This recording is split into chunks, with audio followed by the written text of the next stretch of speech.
जय हिंद प्यारे बच्चों, जेपी क्लास में आपका स्वागत है। आज हम लोग बाबू क्लास 10th का सामाजिक विज्ञान का मॉडल पेपर पढ़ेंगे। तो चलिए वीडियो की हम लोग शुरुआत करते हैं। सबसे पहले मैं आपको बता दूं कि जो सामाजिक विज्ञान में 5 सब्जेक्ट का पेपर होगा और 5 सब्जेक्ट यानी आपको याद ही होगा, भूगोल का होता है, साथ साथ भूगोल, इतिहास, राजनीतिक शास्त्र,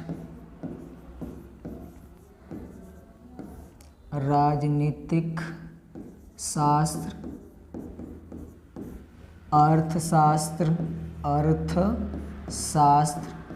और किसका पेपर होगा बाबू, आपदा प्रबंधन का। यानी 5 सब्जेक्ट मिलकर क्या बनाएंगे बाबू, सामाजिक विज्ञान, आपदा प्रबंधन, यानी भूगोल, इतिहास, राजनीतिक शास्त्र, अर्थशास्त्र, आपदा प्रबंधन। चलिए सबसे पहले मैं बता दूं बाबू आपको कि टोटल इसमें 112 प्रश्न पूछे जाएंगे। उनमें से 80 प्रश्न क्या है बाबू, ऑब्जेक्टिव है। यानी ये 5 सब्जेक्ट भूगोल, इतिहास, राजनीतिक शास्त्र, अर्थशास्त्र, आपदा प्रबंधन, इन 5 सब्जेक्ट से मिला के टोटल 80 ऑब्जेक्टिव क्वेश्चन पूछे जाएंगे। इनमें से बाबू 2-2 मार्क्स के कितने क्वेश्चन पूछे जाएंगे, 24 क्वेश्चन पूछे जाएंगे। और भूगोल, इतिहास, राजनीतिक शास्त्र और अर्थशास्त्र से 2-2 लॉन्ग क्वेश्चन यानी 5-5 मार्क्स के पूछे जाएंगे। लॉन्ग क्वेश्चन बाबू आपदा प्रबंधन से नहीं पूछा जाएगा। समझ में आया कि नहीं आया? इन 80 ऑब्जेक्टिव में से आपको 40 ऑब्जेक्टिव सॉल्व करना है। 24 2 मार्क्स जो क्वेश्चन पूछे जाएंगे उनमें से आपको क्या करना है बाबू, 12 क्वेश्चन बनाना है, जिनमें से 6 क्वेश्चन पूछे जाएंगे भूगोल से, 6 क्वेश्चन पूछे जाएंगे इतिहास से और 4-4 क्वेश्चन पूछे जाएंगे राजनीतिक शास्त्र, अर्थशास्त्र और आपदा प्रबंधन से। इतनी बातें समझ में आई बाबू? तो ये पैटर्न हम लोग का है सामाजिक विज्ञान का, जिनमें 5 सब्जेक्ट से कुल 112 क्वेश्चन पूछे जाएंगे और उसमें से 80 ऑब्जेक्टिव, 2 मार्क्स के 24 क्वेश्चन और 5 मार्क्स के 8 प्रश्न पूछे जाएंगे। समझ में आया कि नहीं यार? तो चलिए आज हम लोग क्या पढ़ेंगे बाबू, ऑब्जेक्टिव प्रश्न। जितने भी 80 ऑब्जेक्टिव प्रश्न हैं इन सब का हम लोग क्या करेंगे बाबू, अध्ययन करेंगे और कंसेप्ट के साथ हम लोग सभी ऑब्जेक्टिव को सॉल्व करेंगे। तो चलिए देखते हैं हम लोग पहला ऑब्जेक्टिव हम लोग के पास क्या आ रहा है। देखिए बाबू, सबसे पहला जो ऑब्जेक्टिव आपके पास आ रहा है, क्वेश्चन पूछ रहा है इनमें से कौन जैविक संसाधन नहीं है। यानी आपको बताना है कि इनमें से कौन ऐसा संसाधन है जो जैविक नहीं है, यानी अजैविक संसाधन है।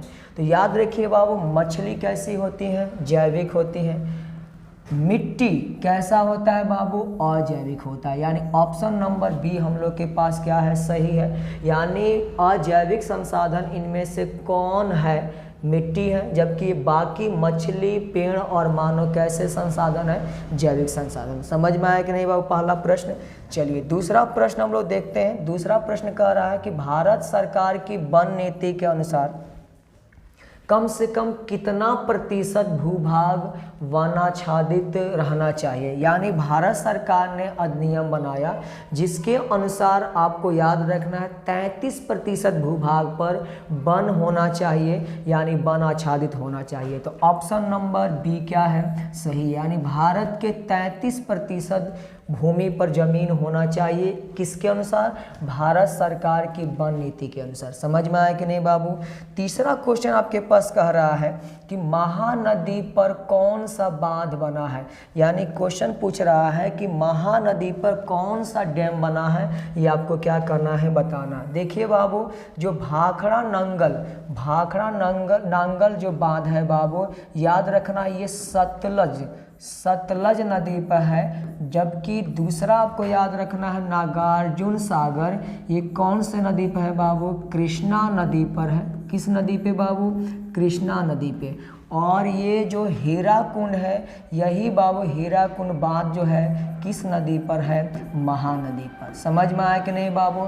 और रिहंद क्या है, ये रिहंद नदी पर ही है। और रिहंद नदी जो होती है बाबू, सोन नदी का एक क्या है, भाग है। समझ में आया कि नहीं आया? तो कौन सा ऑप्शन सही है? आपके पास सी ऑप्शन क्या है? सही है। यानी हीराकुंड बांध पर ये कौन सी नदी है? यानी हीराकुंड जो क्या है, बांध है, यह बांध किस नदी पे है? याद रखना है, महानदी पे। यानी option number C, Bhakra Nangal Sutlej नदी पर, नागार्जुन कृष्णा नदी पर, रिहंद बाबू, रिहंद नदी ही है, सोन नदी का एक पार्ट है, और हीराकुंड किस नदी पर है? महानदी पर। तो कौन सा ऑप्शन सही है? सी नंबर ऑप्शन सही है। चौथा क्वेश्चन पूछ रहा है बाबू कि टैक्सोल है, यानी टैक्सोल क्या है बाबू, किस के लिए दवा के रूप में उपयोग किया जाता है? तो याद रखेंगे कैंसर रोधी दवा है। कैंसर रोधी दवा क्या है बाबू? टैक्सोल है। अगर मलेरिया की दवा की बात करें तो याद रखना है क्विनोन। क्या है बाबू? क्विनैन किसका ऐसा है? क्विनैन जो है बाबू एक क्या है, मलेरिया की क्या है, दवा है। तो यानी हमारे लिए आंसर क्या है? आंसर है बाबू बी, यानी कैंसर रोधी दवा। अगर मलेरिया की दवा के बारे में पूछता तो याद रखते क्विनोन। समझ में आया कि नहीं आया? तो ऑप्शन नंबर बी यानी एंटी कैंसर ड्रग, ये क्या है, सही है। समझ में आया सबको बाबू? चलिए नेक्स्ट क्वेश्चन की तरफ बढ़ते हैं। नेक्स्ट क्वेश्चन कह रहा है कि इनमें से कौन धात्विक खनिज नहीं है? खनिज क्या होता है बाबू? जिनसे हम लोग क्या प्राप्त करते हैं, यानी धातुओं को क्या करते हैं, प्राप्त करते हैं। यानी इनमें कह रहा है कि धात्विक खनिज नहीं है, मतलब अधात्विक खनिज है। तो अधात्विक मतलब जिस खनिज से आप किसको प्राप्त करेंगे? अधातु को प्राप्त करेंगे। तो देखिए बाबू, बॉक्साइट क्या है? बॉक्साइट एल्युमिनियम का क्या है, खनिज और अयस्क है, जबकि क्रोमाइट मैग्नीज का है। और यहाँ पे क्या हम लोग के पास है बाबू? ग्रेफाइट। ग्रेफाइट क्या है बाबू? कार्बन का एक अपर रूप है। यानी ग्रेफाइट क्या है बाबू? अधात्विक है। क्या है बाबू? अधात्विक है। यानी ऑप्शन नंबर सी क्या है, सही है। समझ में आया कि नहीं बाबू? चलिए नेक्स्ट क्वेश्चन कह रहा है इनमें से कौन टर्शियरी कोयला भंडार है? टर्शियरी कोयला भंडार के मतलब जहाँ पे कम मात्रा में कोयला की क्या होती है, प्राप्ति होती है। अब देखिए वो झारखंड में बहुत ज़्यादा कोयला की मात्रा प्राप्त होती है। उड़ीसा में भी काफ़ी ज़्यादा मिलती है। मध्य प्रदेश में काफ़ी ज़्यादा मिलता है। याद रखेंगे किनमें काफ़ी कम मिलता है? मेघालय, राजस्थान, मणिपुर, इन सब में काफ़ी कम कोयला की मात्रा प्राप्त होती है। याद रखेंगे टर्शियरी कोयला भंडार कौन है बाबू? मेघालय। समझ में आया कि नहीं आया? आप गलती से झारखंड मत मार दीजिएगा। झारखंड क्या है? झारखंड में काफ़ी ज़्यादा कोयला की मात्रा पाई जाती है। टर्शियरी कोयला का भंडार कौन है बाबू? मेघालय। समझ में आया कि नहीं बाबू? चलिए आगे बढ़ते हैं हम लोग क्वेश्चन नंबर 7 के तरफ चलते हैं। कह रहा है इनमें से कौन परमाणु शक्ति का साधन नहीं है? यानी इनमें से किससे परमाणु शक्ति प्राप्त नहीं किया जाता है? तब याद रखेंगे बाबू, यूरेनियम से प्राप्त किया जाता है, बॉक्साइट से प्राप्त नहीं किया जाता है। यानी ऑप्शन नंबर बी क्या है, सही है। बॉक्साइट किसका अयस्क है बाबू? एल्युमिनियम का अयस्क है, जिससे हम परमाणु शक्ति जैसे ऊर्जा की प्राप्ति नहीं कर सकते हैं। यानी ऑप्शन नंबर बी बॉक्साइट क्या है, सही है। जबकि ये क्या है, यूरेनियम, मोनाजाइट और थोरियम से हम लोग क्या कर सकते हैं बाबू? परमाणु संयंत्र में बिजली उत्पन्न कर सकते हैं, जबकि हम लोग बॉक्साइट से बिजली उत्पन्न नहीं कर सकते हैं। इसलिए ऑप्शन नंबर बी क्या है, सही है। अब देखिए वो नेक्स्ट क्वेश्चन आ रहा है, भारत को कुल कितने डाक क्षेत्रों में बांटा गया है? चलिए बाबू जल्दी जल्दी इसका आंसर बताइए। कह रहा है कि भारत को कुल कितने डाक क्षेत्रों में बांटा गया है? तो याद रखेंगे भारत को कुल 9 डाक क्षेत्रों में क्या किया गया है, बांटा गया। यानी ऑप्शन नंबर डी क्या है, सही है। यानी कितने डाक क्षेत्रों में? 9 डाक क्षेत्रों में क्या किया गया है, बांटा गया है। कोई दिक्कत यहाँ तक तो नहीं है बाबू? चलिए नेक्स्ट क्वेश्चन की तरफ बढ़ते हैं। क्वेश्चन नंबर 9 कह रहा है कि इनमें से कौन नदी असम में बाढ़ का कारण है? बाबू ध्यान से इस प्रश्न को पढ़िए और आंसर दीजिए। कह रहा है कि इनमें से कौन नदी असम में बाढ़ का कारण है? अगर बाबू आपसे पूछे बिहार, तो बिहार के लिए कौन सी नदी बाबू बाढ़ का कारण है? तो याद रखेंगे बाबू कोसी नदी। कौन सी नदी बाबू? कोसी नदी। अगर आपसे पूछा जाए पश्चिम बंगाल का, किसका पूछा जाए बाबू? पश्चिम बंगाल का, तो पश्चिम बंगाल का कौन सा नदी है बाबू? दामोदर। कौन सी नदी है बाबू? दामोदर नदी। जबकि पूछा क्या है, क्या पूछा है बाबू? असम। तो असम का याद रखेंगे बाबू ब्रह्मपुत्र। कौन सी नदी है बाबू? ब्रह्मपुत्र नदी जो है बाढ़ का क्या है? कारण है। तो ऑप्शन नंबर बी क्या है? सही है। आप याद करते चलिएगा। बिहार, बिहार की कौन सी नदी है बाबू? कोसी नदी। पश्चिम बंगाल का दामोदर नदी। असम का ब्रह्मपुत्र नदी बाढ़ के क्या होती हैं? कारण होती है। समझ में आया कि नहीं आया? चलिए नेक्स्ट क्वेश्चन की तरफ बढ़ते हैं। Question number 10। क्वेश्चन नंबर 10 क्या कह रहा है बाबू कि तरुण भारत संघ एनजीओ का संबंध किस राज्य से? सबसे पहले मैं आपको बता दूं, तरुण भारत एनजीओ जो है ये कहाँ बाबू? ये 1975 में इसकी स्थापना की गई थी और इसका स्थापना करने वाले बाबू राजस्थान में, कहाँ बाबू?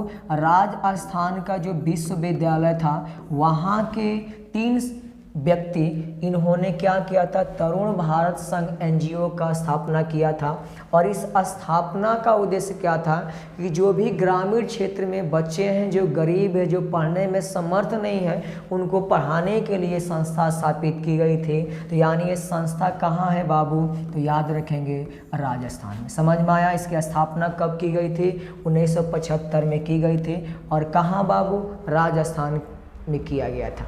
ठीक है बाबू। चलिए नेक्स्ट क्वेश्चन की तरफ बढ़ते हैं। नेक्स्ट क्वेश्चन क्या कह रहा है कि इनमें से किसका उपयोग इलेक्ट्रॉनिक्स उद्योगों में किया जाता है? अब देखिए वो अब्रक का भी उपयोग किया जाता है, मैग्नीज का भी उपयोग किया जाता है, साथ साथ बैक्साइड का भी उपयोग किया जाता है। यानी इनमें से सभी, ये सभी पदार्थों का उपयोग किसमें? इलेक्ट्रॉनिक्स उद्योगों में किया जाता है। समझ में आया कि नहीं बाबू? यानी अब्रक का उपयोग किया जाता है, मैग्नीज का भी उपयोग किया जाता है, बक्साइड का भी उपयोग किया जाता है। यानी इनमें से क्या होगा? सभी। ऑप्शन नंबर डी क्या है? सही है। सबको समझ में आ रहा है बाबू? यानी 11 क्वेश्चन हम लोग कंप्लीट किए और जो भी यहाँ से कंसेप्ट था मैंने आपको कंसेप्ट दिया। अब देखिए बाबू कह रहा है इंद्रपुरी जलाशय परियोजना किस राज्य में है? ये क्वेश्चन पूछा गया है बाबू कई बार बोर्ड एग्जाम में। इंद्रपुरी जलाशय परियोजना किस राज्य में है? तो याद रखिएगा इंद्रपुरी जलाशय परियोजना बिहार में है। और बिहार में किस जिला में है? तो याद रखेंगे रोहतास जिला। कौन सा जिला बाबू?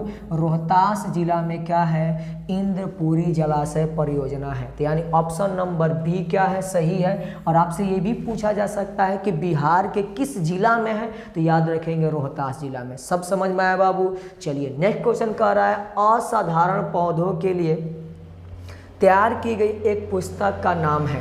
यानी असाधारण पौधे, असाधारण पौधे ये भी हो सकता है कि जो विलुप्त होने के कगार पे हैं या जो विलुप्त हो चुके हैं। इन सब पौधों की एक सूची, पौधों की सूची बनाई जाती है और इस सब डाटा बाबू एक किताब में रखी जाती है जिसका नाम है red data book. Red data book जिसका संचालन करता है बाबू IUCN। क्या करता है बाबू? IUCN यानी international union of conservation for nature. यानी IUCN इस संस्था है जो इसका क्या करता है? देख रेख करता है। तो याद रखेंगे बाबू IUCN संस्था ने कौन सा बुक बनाया? रेड डाटा बुक, जिसके अंतर्गत असाधारण पौधों के लिए क्या की गई बाबू? एक सूची तैयार की गई। समझ में आया कि नहीं है बाबू? चलिए नेक्स्ट क्वेश्चन की तरफ बढ़ते हैं।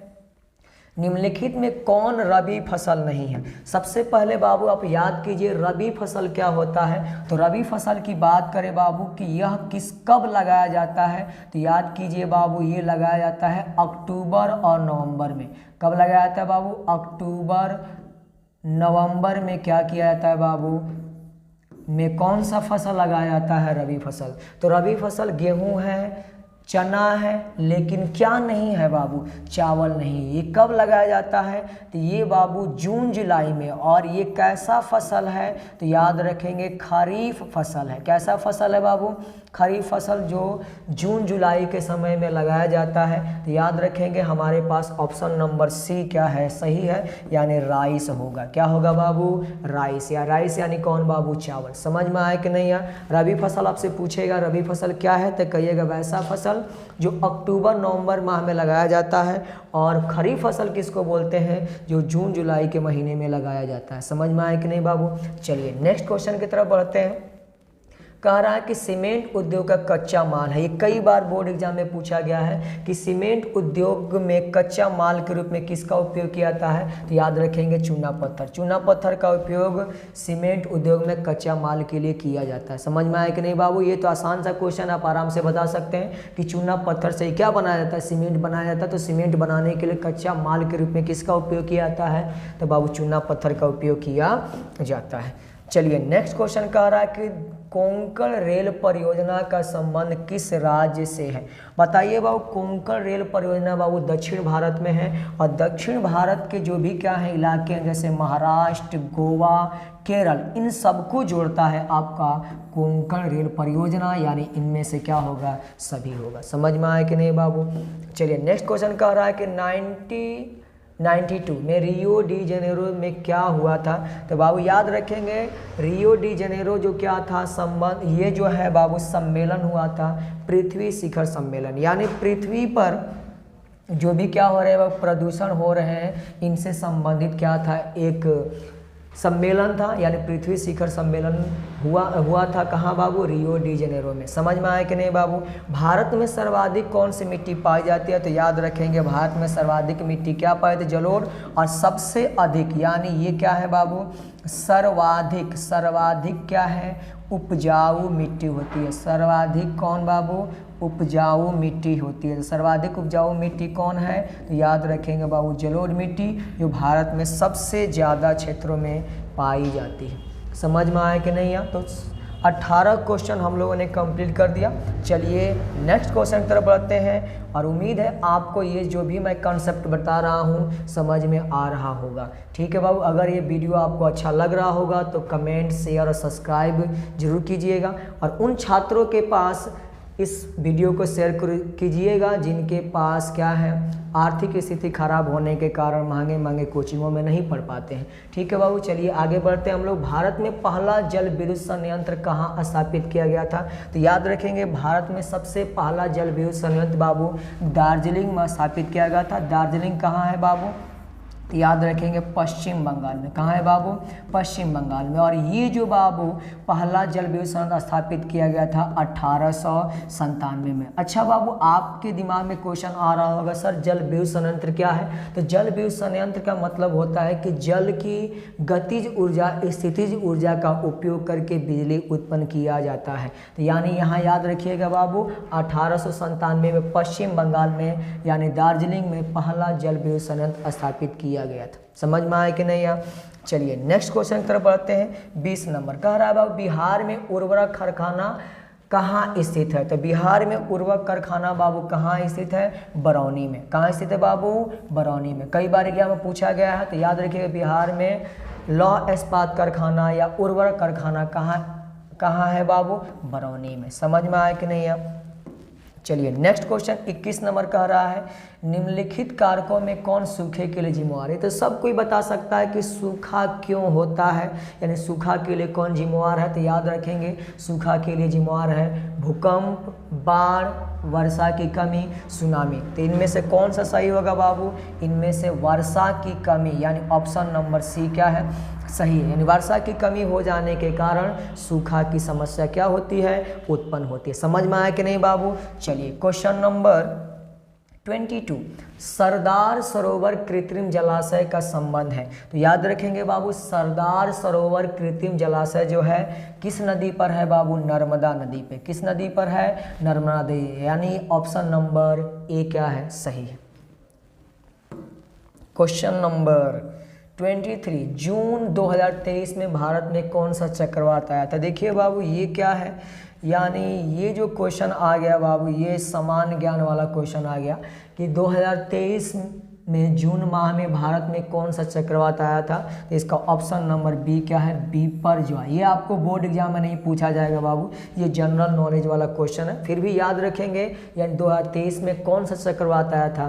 बिपरजॉय। कह रहा है बाबू कि 24 नंबर क्वेश्चन में कि पृथ्वी की सतह पर सबसे पहले पहुंचने वाली भूकंपी तरंग, आपको याद होगा बाबू तरंग 3 प्रकार के होते हैं, प्राथमिक तरंग, द्वितीयक तरंग और तृतीयक तरंग जिसको हम लोग लव वेव यानी एल वेव के नाम से भी जाना जाता है, इनमें सबसे अधिक स्पीड किसकी होती है? प्राथमिक की। इसलिए प्राथमिक सबसे तेज पृथ्वी के सतह पर क्या होता है? पहुंचता है। समझ में आया कि नहीं है? क्यों पहले पृथ्वी की सतह पे पहुंचेगा? क्योंकि इसका स्पीड बहुत अधिक है। लेकिन आपसे ये पूछ सकता है कि सबसे ज़्यादा यानी सबसे ज़्यादा नुकसान कौन सा तरंग पहुंचाता है? तो याद रखिए सबसे ज़्यादा नुकसान कौन पहुंचाएगा? दीर्घ पहुंचाएगा। लेकिन सबसे पहले कौन पहुंचेगा? प्राथमिक तरंग पहुंचेगा। समझ में आया कि नहीं है? चलिए नेक्स्ट क्वेश्चन की तरफ बढ़ते हैं हम लोग। क्वेश्चन नंबर 25 क्या कह रहा है? संचार का सबसे लोकप्रिय साधन कौन सा है? तो बाबू संचार का सबसे लोकप्रिय साधन अगर वर्तमान का पूछेगा, वर्तमान में अगर पूछा जाए आपसे वर्तमान में सबसे यानी लोकप्रिय साधन कौन है संचार का? तो याद रखेंगे मोबाइल। लेकिन अगर ये पूछा जाए संचार का सबसे लोकप्रिय साधन तो याद रखेंगे बाबू सार्वजनिक टेलीफोन। यानी सार्वजनिक टेलीफोन क्या है? संचार का सबसे लोकप्रिय साधन है। लेकिन अगर वर्तमान में पूछा जाता तो हम किस पे ट्रिक लगाते हैं बाबू? मोबाइल पे ट्रिक लगाते हैं। समझ में आया कि नहीं? मोबाइल आधुनिक समय का सबसे लोकप्रिय साधन है कम्युनिकेशन सिस्टम का। लेकिन अगर पूछा जाए कि संसार का सबसे यानी संचार का सबसे लोकप्रिय साधन कौन है तो याद रखेंगे सार्वजनिक टेलीफोन। समझ में आया कि नहीं बाबू? चलिए क्वेश्चन समझ में आया बाबू?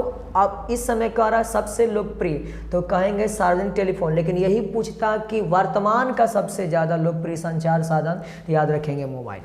क्वेश्चन नंबर 26 तरफ चल रहे हैं। अब यहाँ से क्वेश्चन इतिहास का आ रहा है बाबू। यानी कह रहा है कि कलकत्ता कॉरपोरेशन एक्ट किसके शासनकाल में पारित हुआ था? तो याद रखेंगे लॉर्ड कर्जन। किसके शासनकाल में? Lord Curzon.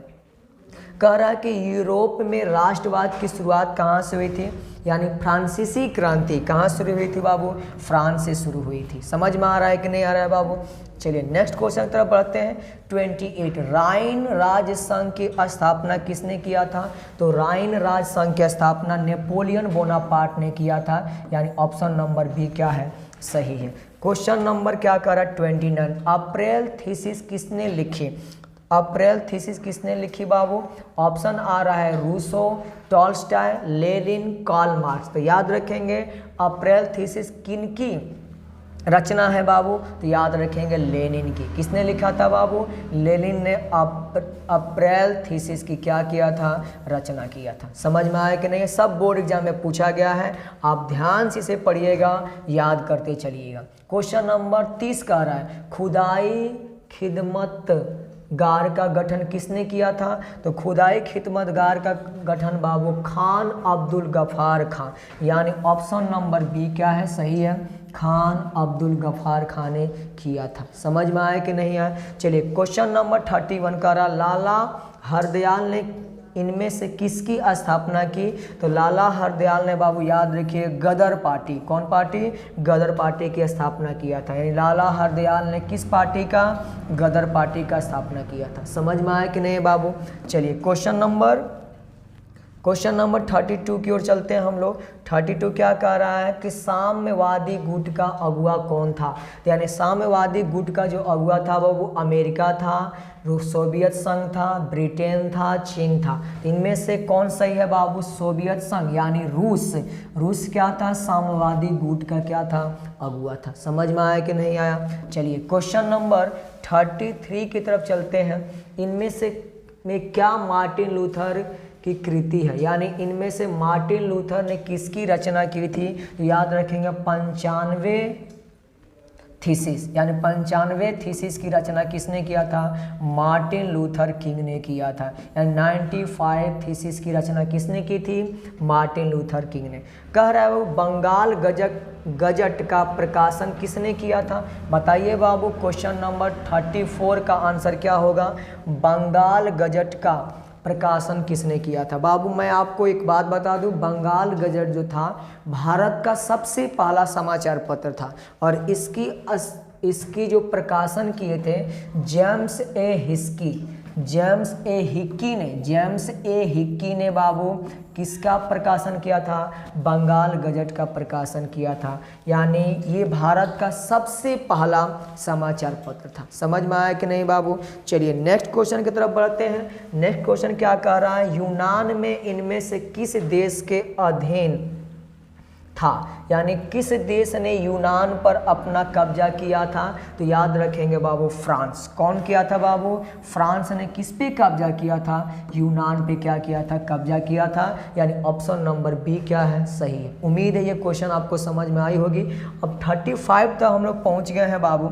नेक्स्ट क्वेश्चन कह रहा है कि नमक कानून तोड़ने के लिए गांधी जी ने कौन सा स्थान चुना था? बाबू याद कीजिए, गांधी जी कहाँ गए थे और कौन सी यात्रा किए थे बाबू? डांडी यात्रा। याद आ रहा है आपको बाबू? तो डांडी स्थान को उन्होंने चुना था। यानी नमक कानून तोड़ने के लिए कौन सा स्थान का चयन किया था बाबू? डांडी। यानी ऑप्शन नंबर सी क्या है? सही है। समझ में आ रहा है कि नहीं आ रहा है बाबू? चलिए क्वेश्चन नंबर 37 कह रहा है समाजवादियों की बाइबिल किसे कहा जाता है? तो बाबू समाजवादियों की जो बाइबिल होती है उसको कहा जाता है बाबू दास कैपिटल। किसे कहा जाता है बाबू? दास कैपिटल को समाजवादियों का बाइबिल कहा जाता है। याद रखिएगा, समाजवादियों की बाइबिल कौन कैपिटल? Das Kapital. समझ में आया कि नहीं आया?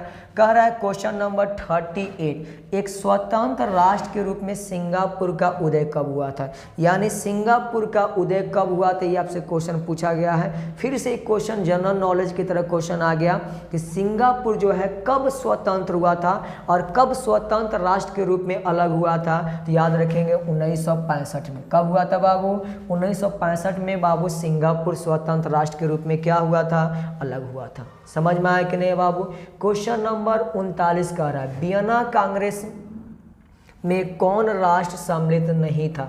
अब याद कीजिए वो वियना कांग्रेस जो था वो किस लिए ये जो मतलब स्थापना किया गया था कि नेपोलियन ने जो भी नियम कानून लागू किए थे उन फिर नियम कानून को तोड़ना था और जो भी पुराने समय से नियम कानून चल रहे थे उस नियम कानून का फिर से क्या करना था? पालन करना था। तो वियना कांग्रेस में कौन शामिल नहीं था बाबू? तो याद रखेंगे जर्मनी क्या नहीं था? शामिल नहीं था। और याद रखिएगा वियना जो कांग्रेस था इसकी स्थापना इसलिए की गई थी कि नेपोलियन द्वारा जो भी नियम कानून बनाए गए थे उनको क्या करना था? हटाना था। समझ में आया कि नहीं बाबू?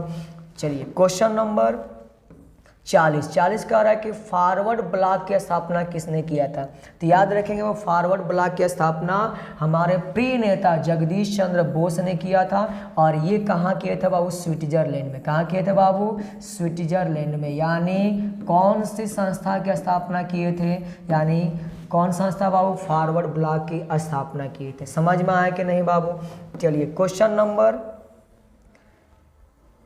41 क्या कह रहा है? बम्बई राज्य का विभाजन कर किन दो राज्यों का गठन किया गया? देखिए बाबू बम्बई जो राज्य था, बम्बई राज्य था, पहले मुंबई को ही क्या कहा था? बम्बई। और बम्बई राज्य जो था बाबू उसको 1960 में, कब बाबू? 1960 में इसका क्या कर दिया गया? विभाजन कर दिया गया। और विभाजन करके दो राज्य महाराष्ट्र और गुजरात का क्या किया गया? गठन किया गया। तो याद रखेंगे ये भी पूछा जा सकता है कि बम्बई राज्य का विभाजन कब किया गया था? तो याद रखेंगे बम्बई राज्य का विभाजन 1960 में किया गया था। और ये दो राज्य से बने थे, महाराष्ट्र और गुजरात। समझ में आया कि नहीं बाबू? चलिए क्वेश्चन नंबर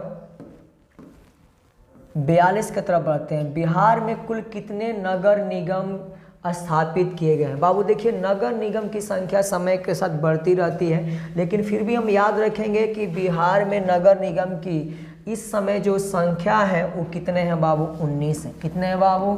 19 है। आगे जाके बढ़ भी सकते हैं। तो बिहार में नगर निगम की संख्या वर्तमान में कितनी है? 19 है। चलिए क्वेश्चन नंबर 43 की तरफ चलते हैं। कह रहा है बाबू कि राज्य पुनर्गठन आयोग की स्थापना कब हुई? तो बाबू राज्य पुनर्गठन आयोग क्या है कि यानी इसमें क्या किया गया था बाबू? भाषा के आधार पे राज्य का क्या किया गया था? निर्माण किया गया था कि जिस क्षेत्र में यानी अलग अलग भाषाओं के आधार पर अलग अलग राज्यों की स्थापना की गई थी। तो ये राज्य पुनर् आयोग की गठन जो स्थापना की गई थी बाबू 1953 यानी 1953 में, और भाषा के आधार पर राज्य का क्या किया गया था, बंटवारा किया गया था। ठीक है बाबू, चलिए क्वेश्चन नंबर 44 की तरफ चलते हैं। कह रहा है कि चुनाव आचार संहिता का निर्माण कौन करता है, यानी चुनाव आचार संहिता का निर्माण कौन करता है, तो याद रखेंगे बाबू निर्वाचन आयोग, यानी जो भी चुनाव होते हैं उनमें जो भी नियम कानून बनाता है कौन बनाता है बाबू, निर्वाचन आयोग बनाता है। कौन बनाता है बाबू, निर्वाचन आयोग, यानी ऑप्शन नंबर ए क्या है, सही है, निर्वाचन आयोग क्या है, यही बनाता है चुनाव आचार संहिता। समझ में आया कि नहीं बाबू। चलिए क्वेश्चन नंबर 45, बिहार में पंचायती राज संस्थाएं हैं, यानी बिहार में कितनी पंचायती राज संस्थाएं हैं, किस स्तर पे कार्य करती हैं, तो याद रखेंगे 3 स्तरीय हैं। कौन है बाबू, 3 स्तरीय। कैसे बाबू, एक है किसके लिए, गांव के लिए, दूसरा आपके लिए है बाबू ब्लॉक के लिए यानी ब्लॉक स्तर पर, और तीसरा आपके लिए है बाबू जिला स्तर पे। समझ में आया कि नहीं बाबू। तो 3 स्तरीय हमारे यहाँ क्या है, पंचायती राज संस्थाएं। समझ में आया कि नहीं यहाँ। और तीनों किस आधार पे काम करती हैं, ग्रामीण क्षेत्र यानी पंचायत के आधार पे, प्रखंड के आधार पे और जिला के आधार पे। कितनी बाबू, 3 स्तरीय हमारे पास क्या है, राज संस्थाएं हैं। समझ में आए कि नहीं बाबू।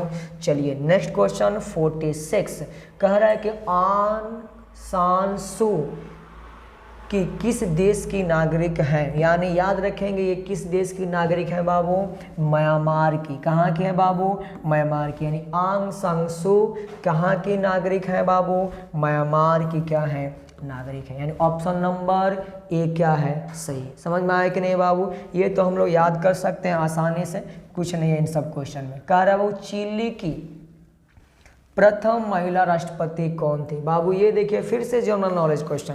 चिली की प्रथम महिला राष्ट्रपति कौन थी बाबू, मिशेल वाचलेट। कौन थी बाबू, मिशेल वाचलेट क्या थी, चिली की प्रथम महिला राष्ट्रपति थी। समझ में आया कि नहीं है।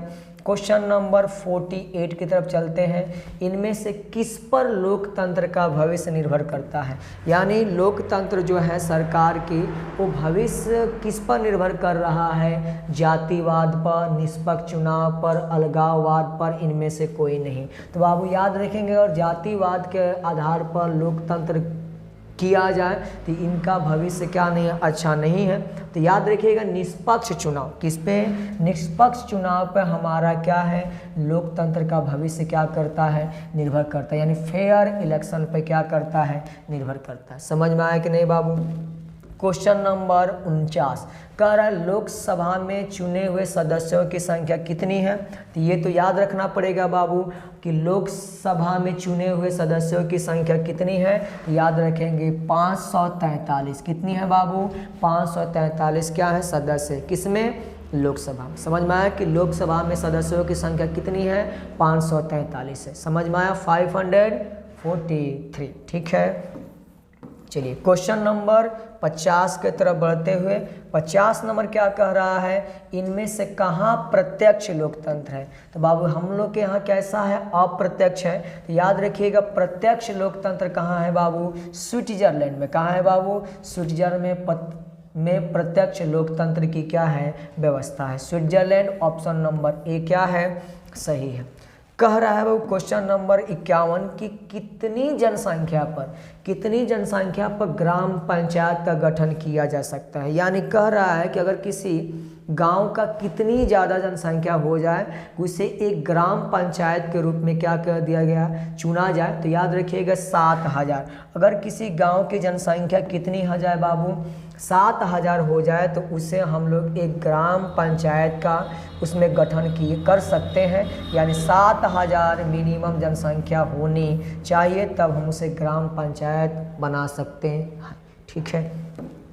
क्वेश्चन नंबर 52 कह रहा है कि 1975 के आपातकाल की घोषणा किसने की? तो याद रखिएगा 1975 के आपातकाल की घोषणा किसने किया था बाबू? भारतीय राष्ट्रीय कांग्रेस ने। किसने किया था? भारतीय राष्ट्रीय कांग्रेस ने। और उस समय जो प्रधानमंत्री थी इंदिरा गांधी। कौन थी बाबू? इंदिरा गांधी। तो भारतीय राष्ट्रीय कांग्रेस ने किया था। और इस समय कौन प्रधानमंत्री थे? तो याद रखिएगा इंदिरा गांधी। कौन थी बाबू? इंदिरा गांधी। समझ में आया कि नहीं बाबू? यानी ये ऑप्शन नंबर बी क्या है? सही है। चलिए क्वेश्चन नंबर 53 कह रहा है कि पूरे जिले का प्रशासन कौन करता है? सरपंच, महापौर, जिला दंडाधिकारी या सत्र न्यायाधीश। तो याद रखेंगे पूरे जिले का जो प्रशासन है उस कौन करता है? तो याद रखेंगे डीएम यानी जिला दंडाधिकारी। ऑप्शन नंबर सी क्या है? सही। समझ में आया कि नहीं बाबू? चलिए क्वेश्चन नंबर 54 कह रहा है कि नेपाल में लोकतंत्र वापसी के लिए कब आंदोलन हुआ? याद रखिएगा बाबू नेपाल में जो लोकतंत्र की क्या है स्थापना हुई थी 2006 में हुई थी। इससे पहले वहाँ राजतंत्र था। यानी ऑप्शन नंबर सी क्या है? सही है। समझ में आया कि नहीं बाबू? नेपाल में 2006 से पहले कैसा बाबू शासन था? राजतंत्र था। यानी राजा वहाँ क्या करते थे? यानी राजा वहाँ राजतंत्र करते थे। यानी यहाँ उसके बाद 2006 में हम लोग क्या हुए बाबू? यानी हम लोग यानी 2006 में वहाँ पे कौन सा यानी लोकतंत्र क्या हुई? स्थापना हुई। समझ में आया कि नहीं बाबू? चलिए क्वेश्चन नंबर 55 क्या कह रहा है कि जल आपूर्ति के निजीकरण के विरुद्ध कहाँ संघर्ष हुआ? यानी जल आपूर्ति के लिए किस देश में बाबू संघर्ष हुआ था? यानी याद रखेंगे बोलीविया। कहाँ हुआ था बाबू? बोलीविया। बोलीविया में क्या हुआ था बाबू? यानी जल के लिए क्या हुआ था? जल के निजीकरण के विरुद्ध में क्या हुआ था? संघर्ष हुआ था। ऑप्शन नंबर बी क्या है? सही है। कह रहा है क्वेश्चन नंबर 56 कह रहा है हिब्ग और टोरी नामक राजनीतिक दलों का संबंध किस देश से है? याद रखेंगे ब्रिटेन। यानी ब्रिटेन की ये क्या है? राजनीतिक दल है। समझ में आया कि नहीं वो कहाँ का राजनीतिक दल है बाबू? ब्रिटेन का। ऑप्शन नंबर डी क्या है? सही है। क्वेश्चन नंबर 57 कह रहा है इंग्लैंड में कह रहा है बाबू इंग्लैंड में महिलाओं को वोट देने का अधिकार कब प्राप्त हुआ? यानी कब महिलाएं बाबू सरकार के चयन में भागीदारी हुई? यानी कब उन्होंने वोट देना प्रारंभ किया? तो याद रखेंगे 1918। 1918 में क्या हुई? महिलाओं को भी क्या हुआ? वोट देने का क्या मिला? अधिकार मिला। समझ में आया कि नहीं बाबू? इससे पहले महिलाओं का वहाँ वोट देने का अधिकार नहीं था। तो पहला वोट देने का अधिकार महिलाओं को कब प्राप्त हुआ? 1918 में। सिक्स है बाबू 1918 यानी 1918 में क्या हुआ? महिलाओं को वोट देने का अधिकार प्राप्त हुआ। समझ में आया बाबू? नेक्स्ट क्वेश्चन कह रहा है कि 58 नंबर इनमें से क्या संघात्मक शासन व्यवस्था की विशेषता है? यानी दोहरी सरकार, स्वतंत्र न्यायपालिका, संविधान की सर्वोच्चता, इनमें से सभी। दोहरी सरकार यानी बाबू राज्य सरकार, केंद्र सरकार, स्वतंत्र नगरपालिका होना चाहिए और संविधान की सर्वोच्चता यानी संविधान के नियमों का पालन करना चाहिए। यानी इनमें से सभी यानी ऑप्शन नंबर डी क्या है? सही है। चलिए क्वेश्चन नंबर 59 कह रहा है पटना नगर निगम में कितने वार्ड हैं? तो याद रखिए पटना नगर निगम में बाबू 75 वार्ड है। ये आपको याद करना पड़ेगा कितने वार्ड है बाबू? 75 वार्ड है। समझ में आया कि नहीं बाबू? चलिए क्वेश्चन नंबर 60 की तरफ बढ़ते हैं। कह रहा है कि भारतीय जनता पार्टी की स्थापना किनकी अध्यक्षता में हुई? तो सबसे पहले मैं बता दूं बाबू जो भारतीय जनता पार्टी है यानी इसी को इस समय बीजेपी कहा जाता है। बीजेपी यानी बीजेपी की जो स्थापना हुई थी 1980 में हुई थी। और ये इसके अध्यक्ष कौन थे बाबू? तो याद रखना है इनके जो अध्यक्ष थे अटल बिहारी वाजपेयी। कौन थे बाबू? अटल बिहारी वाजपेयी। अटल बिहारी वाजपेयी कौन थे बाबू? अटल बिहारी वाजपेयी। कब किए थे? 1980 में। ऑप्शन नंबर ए क्या है? सही है। समझ में आया कि नहीं बाबू। चलिए क्वेश्चन नंबर 61 कह रहा है राष्ट्रीय विकास परिषद, राष्ट्रीय विकास परिषद का गठन कब हुआ था, यानी कह रहा है राष्ट्रीय विकास परिषद बाबू। याद रखिएगा राष्ट्रीय विकास परिषद के बाद ही बाबू यानी क्या किया गया था, यानी पंचवर्षीय योजना आया था। क्या आया था बाबू, पंचवर्षीय योजना आया था। तो याद रखेंगे राष्ट्रीय विकास परिषद की जो स्थापना हुई थी तो याद रखेंगे 1952 में। कब आई थी बाबू, 1952 में। और 1952 में ही क्या किया गया था बाबू, पंचवर्षीय योजना। इसी समय से कौन सी योजना बाबू, पंचवर्षीय योजना की स्थापना किया गया था। यानी विकास 5 साल में क्या हुआ, इन सब का डाटा कलेक्ट किया जाता है और अगले 5 साल के लिए क्या क्या करना है ये सब डाटा बनाया जाता है। तो पंचवर्षीय योजना कब बाबू, 1952 में। समझ में आया कि नहीं बाबू। चलिए नेक्स्ट क्वेश्चन की तरफ बढ़ते हैं। नेक्स्ट क्वेश्चन क्या कह रहा है, कह रहा है कि भारत में राष्ट्रीय आय की गणना किस संस्था के द्वारा की जाती है। तो याद रखेंगे बाबू भारत में राष्ट्रीय आय की जो गणना होती है केंद्रीय सांख्यिकी संगठन, यानी किसके द्वारा बाबू, केंद्रीय सांख्यिकी संगठन, यानी ऑप्शन नंबर सी क्या है, सही है, इसके द्वारा राष्ट्रीय आय की गणना की जाती है। समझ में आया बाबू। चलिए क्वेश्चन नंबर 63 कह रहा है कि y बराबर c प्लस आई में आई क्या है। अब देख लीजिए मैं आपको समझाता हूं बाबू, y बराबर c प्लस क्या है बाबू, आई है। याद रखिए बाबू y जो यहाँ पे है मिश्र धन, क्या है बाबू, मिश्र धन है, जबकि हम लोग के पास c क्या है, मूल धन है, और i क्या है बाबू, यहाँ पर ब्याज है। आप लोग 8 में भी पढ़े होंगे मिश्र धन बराबर मूलधन प्लस ब्याज, यानी i क्या है, ब्याज है। क्या है बाबू, ब्याज, यानी ऑप्शन नंबर डी क्या है, सही है। समझ में आया बाबू। चलिए क्वेश्चन नंबर 64 की तरफ चलते हैं। इनमें से क्या शुद्ध राष्ट्रीय उत्पाद में शामिल नहीं होता है, यानी इनमें से कौन राष्ट्रीय उत्पाद में शामिल नहीं होता है, बीमा का व्यय, मूल्यह्रास, कच्चे माल की कीमत, इनमें से सभी। तो याद रखेंगे ऑप्शन नंबर डी क्या है, सही है। यानी इन सब को हम लोग शुद्ध राष्ट्रीय आय में, आय उत्पाद में बाबू, शुद्ध राष्ट्रीय उत्पाद में शामिल नहीं करते हैं। समझ में आया कि नहीं बाबू।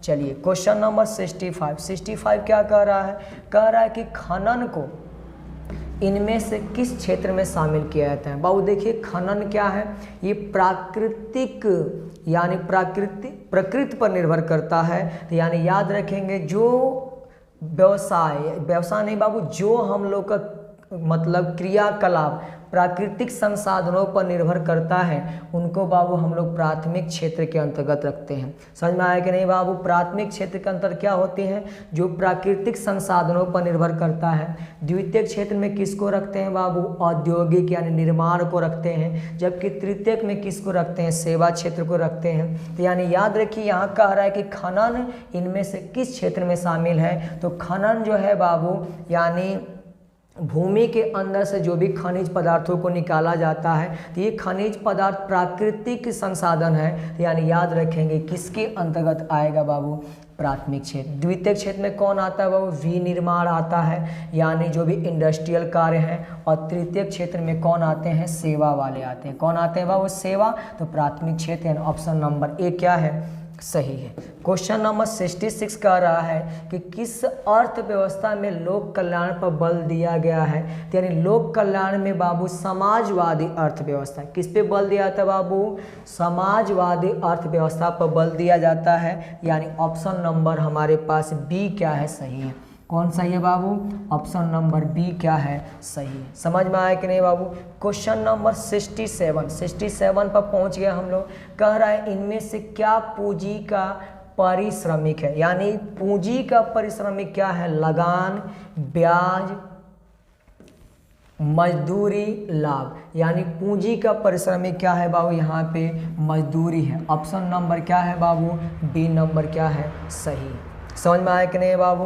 क्वेश्चन नंबर 68 कह रहा है इनमें से क्या संस्थागत वित्त का स्रोत है, यानी संस्थागत वित्त का स्रोत क्या है, महाजन नहीं, पहले जमाने में ऐसे होता था, महाजन, व्यापारी, रिश्तेदार ये भी नहीं होगा, यानी कौन सा बैंक बाबू, सहकारी बैंक। कौन सा बैंक होगा बाबू, सहकारी बैंक। यानी इनमें से कौन सही है, डी नंबर क्या है, सही है। चलिए क्वेश्चन नंबर 69 की तरफ बढ़ते हैं। कह रहा है कि भारतीय पूंजी बाजार किस प्रकार का वित्तीय संसाधन प्रदान करता है, अल्पकालीन, मध्यम अवधि, दीर्घकालीन, इनमें सभी। तो याद रखेंगे भारतीय पूंजी बाजार किस प्रकार का वित्तीय संसाधन प्रदान करता है बाबू, अल्पकालीन, यानी काफ़ी कम समय के लिए। समझ में आया कि नहीं बाबू।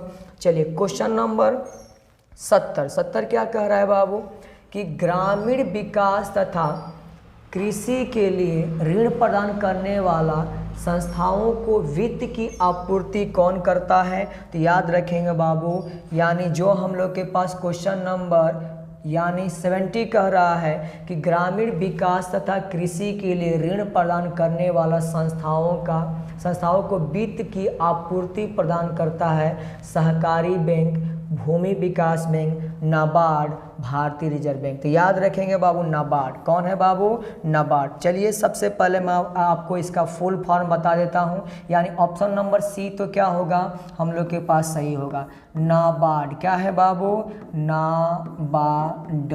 ठीक है बाबू। कह रहा है नाबार्ड के मतलब क्या होता है बाबू, सबसे पहले क्या देखना है, नाबार्ड NA का मतलब होता है नेशनल, क्या होता है बाबू, नेशनल बैंक। बी से क्या होता है बाबू, बैंक फॉर, क्या है बाबू, ए से क्या है बाबू, एग्रीकल्चर। क्या है बाबू, एग्रीकल्चर।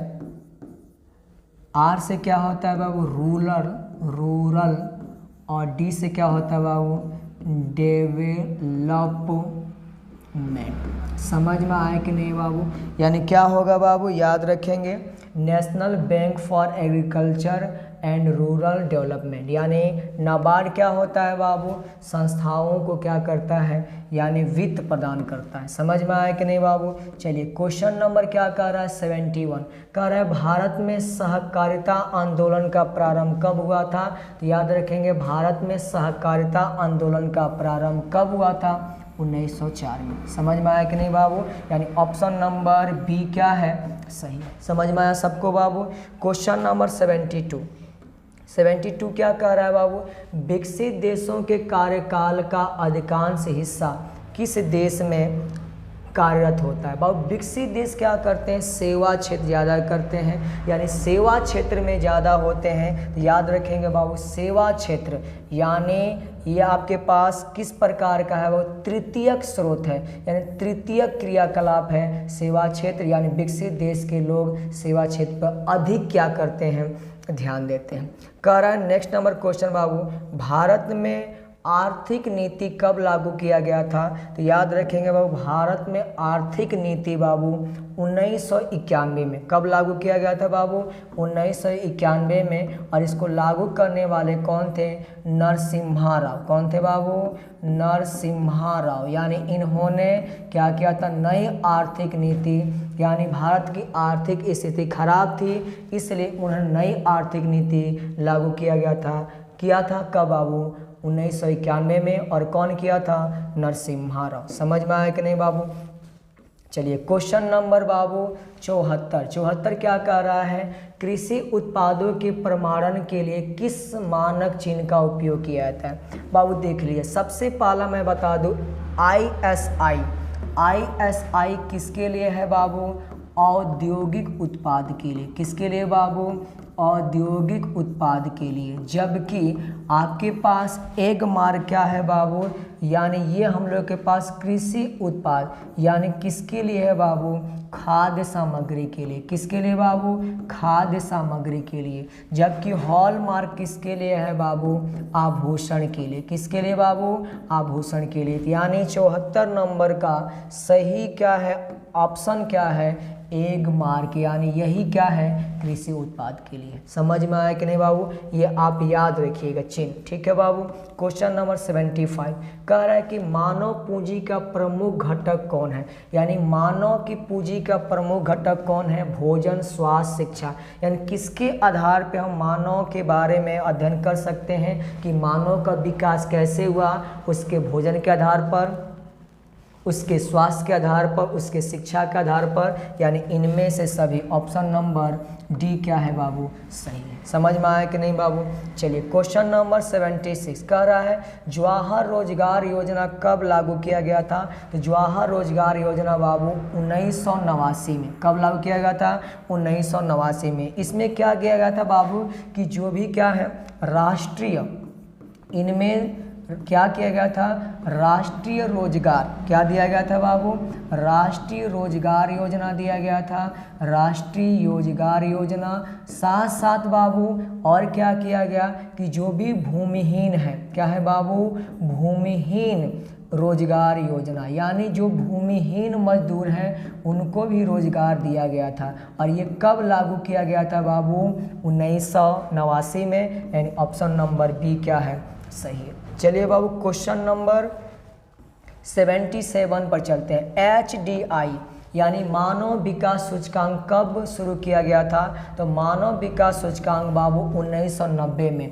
और इसको प्रारंभ करने वाले कौन थे, तो याद रखेंगे पाकिस्तान के। कहाँ के बाबू, पाकिस्तान के एक अर्थशास्त्री थे जिनका नाम था डॉक्टर महबूब, क्या नाम था बाबू, डॉक्टर महबूब उल हक। इन्होंने क्या किया था, यानी मानव विकास सूचकांक क्या किया था बाबू, बनाया था। समझ में आया कि नहीं। इसके आधार पर हम लोग किसी देश के व्यक्तियों की जो भी क्या है विकास के बारे में क्या करते हैं, अध्ययन करते हैं। क्वेश्चन नंबर 78 क्या कह रहा है बाबू, 78 कह रहा है कि इनमें से कौन प्राथमिक क्षेत्र की क्रिया नहीं है। मैंने पहले भी आपको क्वेश्चन में बताया कि प्राथमिक क्षेत्र किस पे आधारित होता है, प्राकृतिक संसाधनों पर आधारित होता है। देखिए बाबू, वानिकी प्राकृतिक संसाधन पर आधारित है, मछली पालन प्राकृतिक संसाधन पर आधारित है, विनिर्माण ये प्राकृतिक संसाधन पर स्थापित नहीं है। ये किस में आएगा बाबू, द्वितीय क्षेत्र में आएगा, यानी ऑप्शन नंबर सी क्या है, सही है। ऑप्शन नंबर कौन सही है बाबू, सी सही है। यानी वानिकी क्या है, प्राथमिक है, मछली पालन भी प्राथमिक है, और पशुपालन भी क्या है, प्राथमिक। कौन इसमें प्राथमिक नहीं है बाबू, विनिर्माण यानी मैन्युफैक्चरिंग। समझ में आया कि नहीं है। क्वेश्चन नंबर 79 कह रहा है कि इनमें से क्या आवश्यकताओं के दोहरे संयोग की समस्या को हल करता है।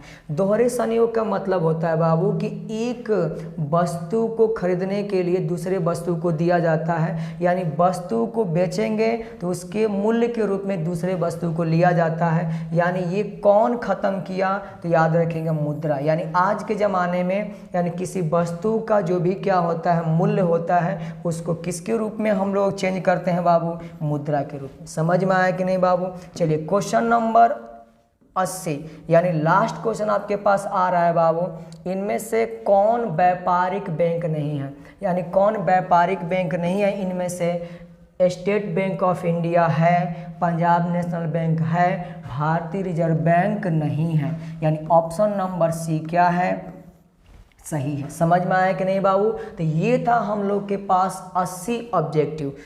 उम्मीद है आपको वीडियो पसंद आई होगी। वीडियो अगर पसंद आई हो तो कमेंट करें, शेयर करें और चैनल को सब्सक्राइब करना ना भूलें। मिलते हैं अगले वीडियो में। जय हिंद।